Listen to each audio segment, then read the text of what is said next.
My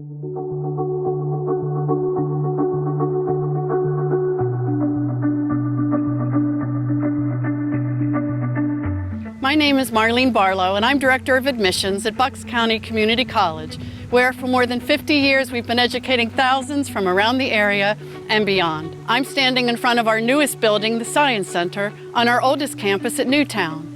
Here, along with the Upper Bucks campus in Perkasie, the Jean and Marlene Epstein campus at Lower Bucks in Bristol, and our award-winning virtual campus. Thousands of students come, almost 8,000 annually, to study, to socialize, and to achieve. Our campuses are a little quiet right now as we continue to work and teach remotely, but hopefully soon we'll be able to fully reopen. Still, we've made good use of this time with some improvements at Newtown. Known as the Campus Core Project, there'll be leafy trees and benches, a water feature, and more places to read, relax, and reflect. This already beautiful campus will be even more so once all students, faculty, and staff can return.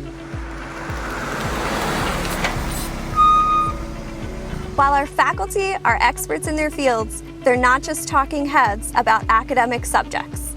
They're personable and engaging, and they bring enthusiasm and experience from their fields to the students. So follow me, Casey Grubmeyer, a proud Bucks alumna, to meet a few of our faculty members now.